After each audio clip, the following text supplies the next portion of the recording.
Boa tarde, pessoal. E hoje no Faz Bem, né, que a gente traz aqui sempre tanto conteúdo sobre saúde, bem-estar, beleza e um pouquinho de moda, né? A gente vai conhecer aí, eu vou te mostrar, na verdade, mais uma colunista que faz parte do nosso time, a Samantha Sá. Ela que é psicóloga, psicanalista e é pós-doutoranda em psicologia na PUC São Paulo. Tudo bem? Seja bem-vinda. Obrigada, Jana. É um prazer estar aqui. Samantha, para começar, né, a nossa entrevista para o pessoal de casa te conhecer um pouquinho, quem é a psicóloga, né, na verdade, essa psicanalista Samantha, mulher e profissional? Essa é uma boa pergunta, né, Jana? Eu acho que essa é a questão que todo psicanalista quer saber, quer entender, né? Mas assim, bom, eu sou casada, mãe da Amanda e do Henrique, né? Venho aí fazendo a minha formação, formada em como psicóloga, né? Em psicologia, segui a área acadêmica, por mais de 20 anos fui professora de graduação, até que resolvi dar uma virada na minha carreira e buscar outros horizontes, enfim, né? Eu acho que isso a idade também nos traz de novos desafios, né? Acho que estar aqui é um deles também, né? Mas uma amante da leitura e da escrita, né? E eu digo da arte da psicanálise. E Samantha, me diz uma coisa, né? Até para o pessoal entender também. Tu és psicanalista e psicóloga, diferencia, né, essas duas profissões? Sabe que esse é um tema muito importante, né, Jana? Porque as pessoas confundem muito achando que a psicanálise é uma disciplina da psicologia, enquanto que ela não é, ela é uma disciplina em si. Então, se nós formos pensar a questão da psicologia, né? A psicologia surge lá no início do século XIX, nos laboratórios experimentais, enfim, muito mais relacionado à questão do estudo das chamadas funções mentais, né? Da percepção, da consciência, da atenção, enfim. Mais final do século XIX, né? Início do século XX, então, surge Freud, né? Que funda a psicanálise, e ele, na verdade, a formação dele era neurologia, ele era neurologista, e ele, então, expande essa questão que, vamos dizer, a psicologia, podemos entender, iniciou, do estudo do comportamento humano, enfim, buscando através, né, do que se diz da descoberta do inconsciente, tentar entender, então, ou desbravar aquilo que não é tão óbvio, ou seja, o que está por trás do nosso comportamento, quais são as nossas motivações que não são tão acessíveis, né? Por isso, assim, quando tu perguntas para alguém, né, quem tu és, acho que essa é a grande questão, né? Mas acho que é importante, assim, a psicologia é um curso, né, de graduação, então, assim, é uma formação regulamentada pelo Estado, onde há um conselho que regulamenta a profissão, então, né? Na faculdade, aqui no Brasil, os cursos costumam ter em torno de 5 anos, onde a gente aprende, né? Os alunos, enfim, vão estudar diversas áreas da psicologia, diversos saberes. Entre eles, eles vão ter uma pincelada da psicanálise, né? Da teoria psicanalítica, na verdade.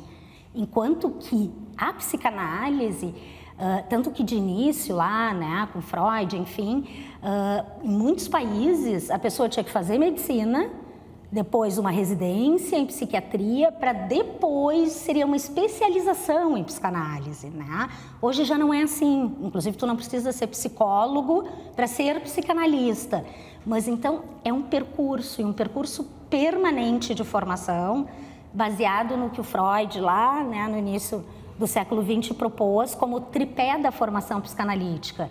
Então, Lacan dizia, né, o psicanalista se autoriza no seu próprio divã.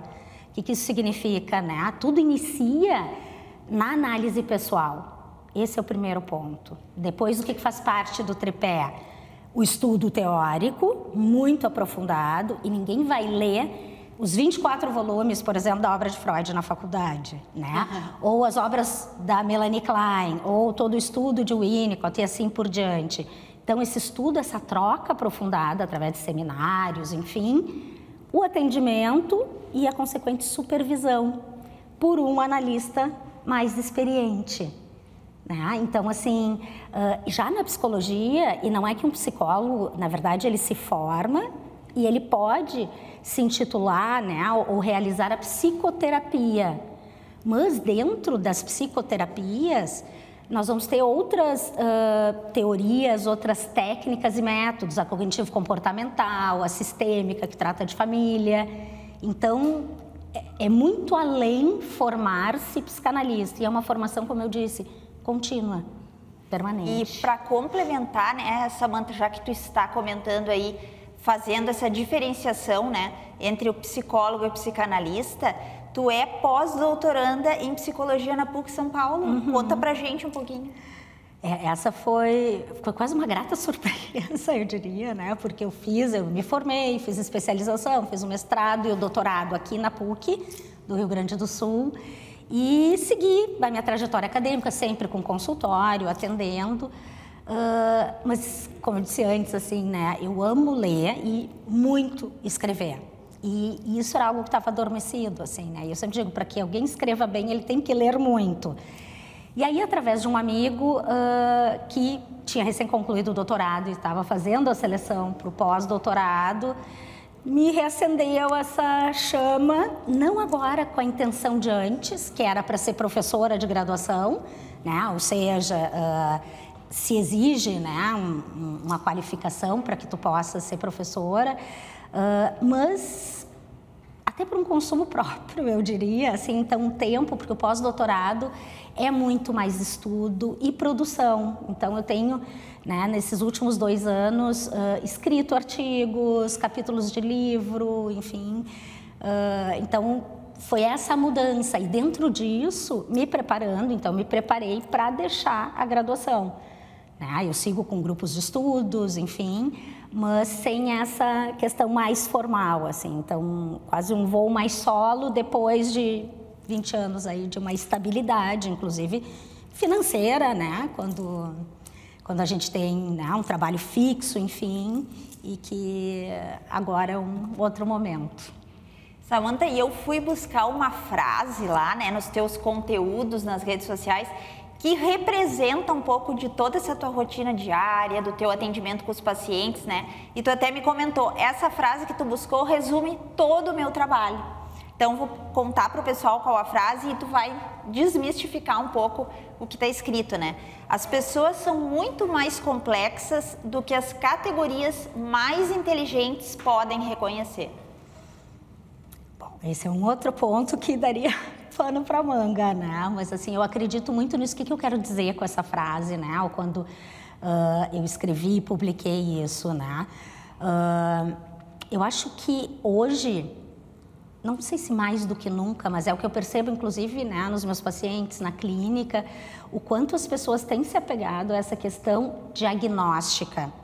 Né? Nós temos 2 grandes manuais diagnósticos, o DSM, que é o Manual Diagnóstico Estatístico dos Transtornos Mentais, e a CID, a Classificação Internacional de Doenças, que nada mais são do que um checklist, vamos dizer assim, de sintomas que caracterizam as desordens ou os transtornos mentais, ou seja, culminam num diagnóstico. Né? Eu reconheço muito a importância desses manuais em muitos casos, então, inclusive para um trabalho mais multidisciplinar, né? Então, quando um psicólogo precisa, né, conversar com um neuro, com um psiquiatra, enfim, para que tenhamos uma linguagem universal, mas eu vejo que há uma busca muito grande hoje das pessoas quase como se com isso buscassem uma identidade. Né? Quantas vezes a gente ouve, a pessoa chega, se apresenta, e no consultório isso é bem comum, né? Eu sou borderline, eu sou bipolar. E eu acho que ser bipolar, ser borderline é uma coisa que me inquieta e me incomoda. Por quê? Porque a pessoa é muito mais do que isso. Então, se a gente resume a categorias diagnósticas, a gente perde toda a questão da subjetividade da pessoa. Né? Então, sim, ela até pode ter um diagnóstico. Agora, isso não a caracteriza como, né? De novo, voltando à tua pergunta, né? Quem és tu? Eu sou borderline? Não, eu sou muito mais do que isso. Né? Eu posso, ser mãe, profissional e ainda muitas outras coisas que talvez eu não saiba. E essa complexidade das pessoas? Tu dizes em que tá sentido? Cada vez pior, né, Samantha? Tu conseguir identificar, né? É que aí que tá, o ser humano é complexo, né? As relações são complexas. E quanto menos a gente se entende no sentido de ter essa, pelo menos, notícia de quem nós somos, né? Ou o que desejamos, enfim, acho que o desejo é uma coisa muito importante, mais difícil é relacionar-se, né? Então, assim, e eu vejo muito a questão, eu falei no desejo, acho que isso é bem importante, né? E Freud já lá caracterizou a neurose, né? E a princípio, vamos pensar, somos na grande maioria neuróticos, ou seja, vivemos em conflito. A questão é que muitas vezes a gente não tem muita notícia do que isso significa, né? Não raro um paciente chega no consultório e diz, olha, eu faço tal coisa que eu não gostaria de fazer. Já tem um conflito, né? Eu faço, mas eu não gostaria. Ou então, eu queria fazer tal coisa, ou ser assim ou assado, mas eu não consigo deixar de repetir as coisas que eu faço. E a grande questão, eu acho que hoje as pessoas não têm muitas vezes, não sei se clareza poderia ser um termo bom, mas assim, do que elas desejam.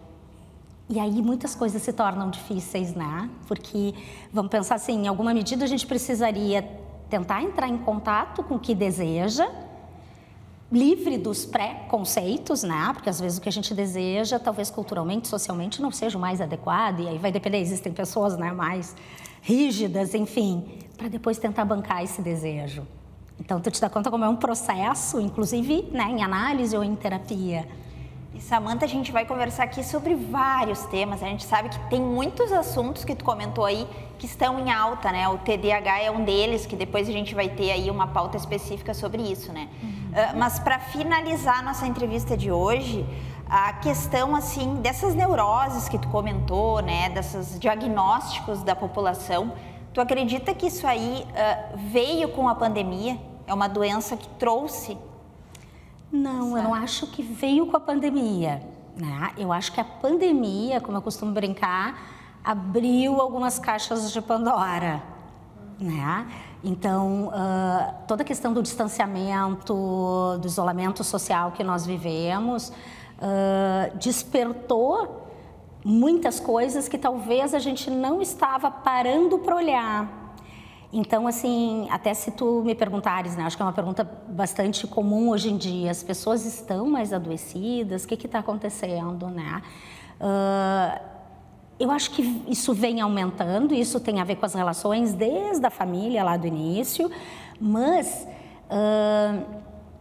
ter podido entrar em contato com essas restrições e às vezes com convívios muito próximos, familiares, inclusive, durante a pandemia, né? Porque, assim, muitas vezes, né, quando vivemos 24 horas com a nossa família naquele momento, fez com que a gente pudesse olhar para determinadas coisas e também nos darmos conta do real, assim, do que estava acontecendo, né? De nos protegermos outras pessoas, sentir falta das outras relações sociais, né? Valorizar algumas coisas, mas o que eu percebo? Passado aquele período, e não que Covid não esteja aí, parece que as pessoas esqueceram e voltaram para o mesmo modo de funcionamento, né? Como assim, uma amnésia de um sofrimento que poderia trazer ganhos, porque eu acredito que toda crise, por mais difícil que seja, ela nos gera, ou pode nos gerar, a gente pode sair com ganhos de uma situação muito difícil. Samantha, muito obrigada pela tua participação aqui hoje no RS em Pauta, no Faz Bem. Voltamos aí com mais assuntos, né? Bem interessantes. Bem, obrigada. E o Faz Bem de hoje fica por aqui, agora você fica com o RS em Pauta.